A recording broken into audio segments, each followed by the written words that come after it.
in a moment, so please don't go away.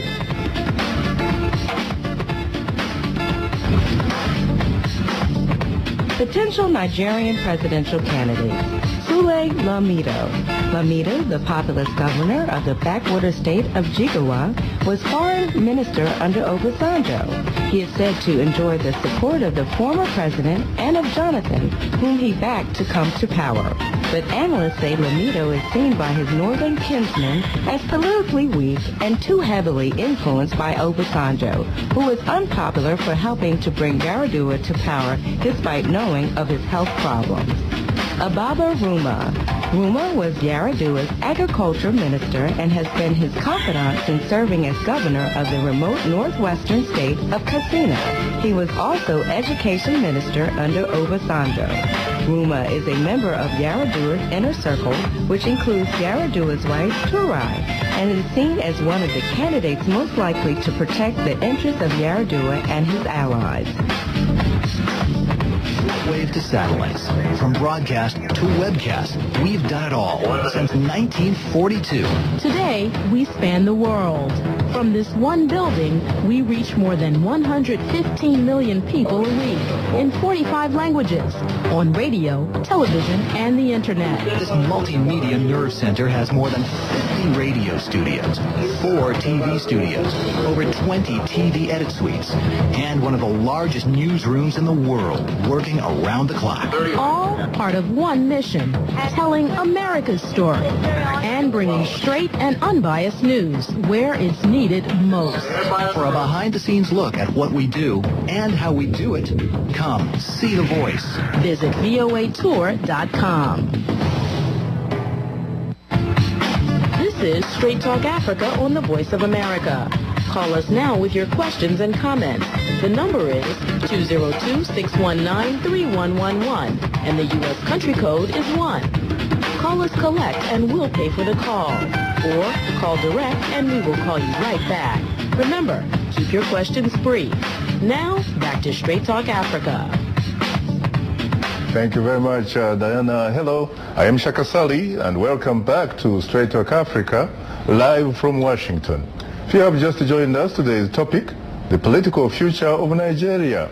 Our distinguished guests are Lanle Banjo, gubernatorial candidate, Ogun State of Nigeria, and Mobolaji Aluko, professor, Department of Chemical Engineering here at Howard University. Well, gentlemen, again, I have to say I'm profoundly honored and exceedingly humbled to have the opportunity, of course, to host you on Straight Talk Africa. Same here. Very much. Thank you. Well, before the break, of course, we had callers, and Tafa, are you still there? Tafa from Ghana?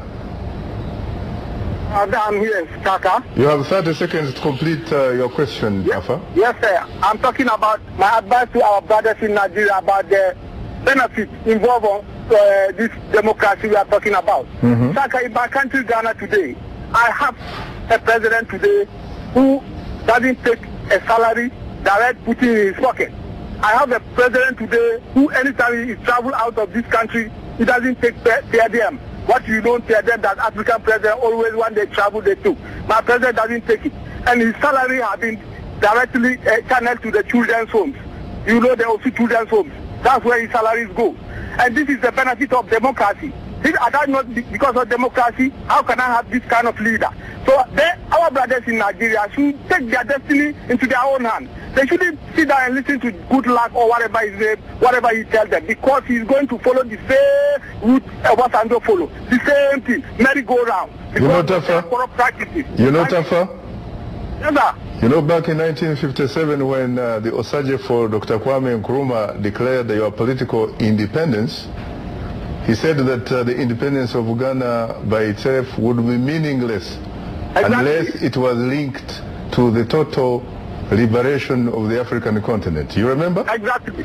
And not only did he talk the talk, but he actually walked the talk so that Africa, the rest of Africa, walked the walk. Now that we are talking about democracy, can you also perhaps, ask your president and your government to say that the democracy of Ghana would be meaningless unless it is linked with the total democratization of the African continent? I forget, let me tell you one thing. You see, my president, we have some people in this country who never ever in their life shake the hand of MP. But today, my president is paying visit, unexpected visit. He will just pay you a visit when you don't expect even minister. You'll be there, then you see the president. He say, coming to see you. How are you doing? All over the Ghana today, he's doing that. So this is the benefit of the democracy. When you follow the procedure, you elect an honest person, a person who care about you, not the people who come and for their selfish interest. Thank you. And use your resources. Thank you, Tafa. Thank you. I know exactly what you are talking about because I have had the opportunity to interview and interact with President John Evans Atta Mills several times. Thank you. Let's go to Issa Hassan from Congo. Good evening, Issa. You're most welcome to Straight Talk Africa. Are you in the Democratic Republic of Congo or Congo Brazzaville? Yeah, I was in Congo Brazzaville. I see.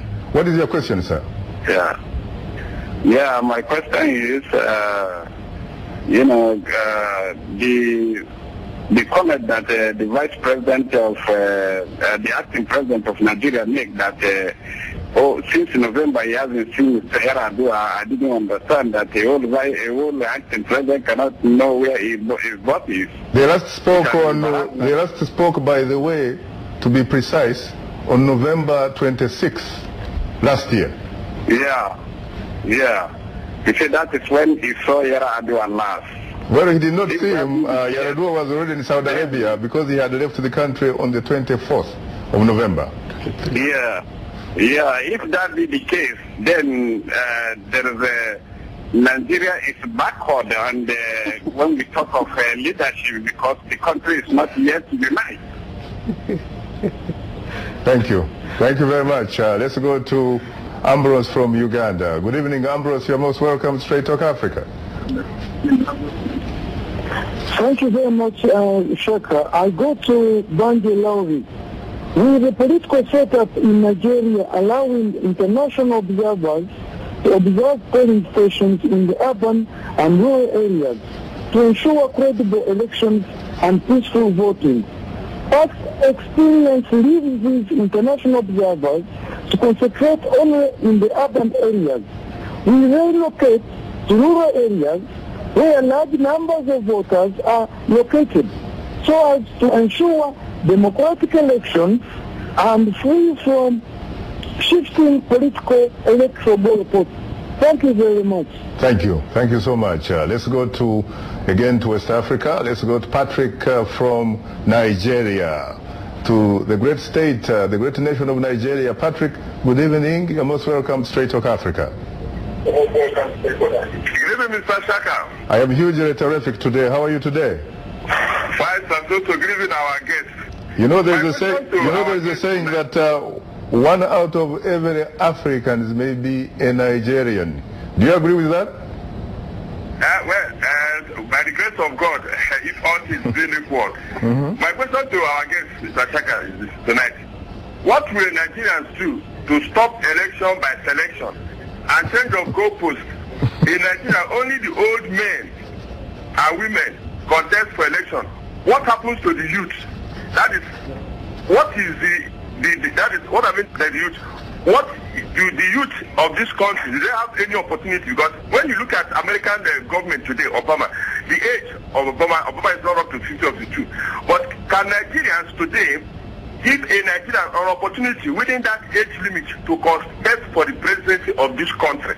Because this country, this time around, we need youth, not recycled of people that don't have anything to offer this country. Thank you very much, Mr. Sheikh. I'm very happy for you to future Nigeria, but just in a just 1 hour exercise. We are very happy for people like you. Thank you very much, Mr. Shaka. You're most welcome, Patrick. You're most welcome. Let's go to East Africa. Let's go to Alex from Tanzania. Good evening, Alex. You're most welcome, Straight Talk Africa. Yes, Shaka. Yes, good sir. evening. I am terrific. How are you?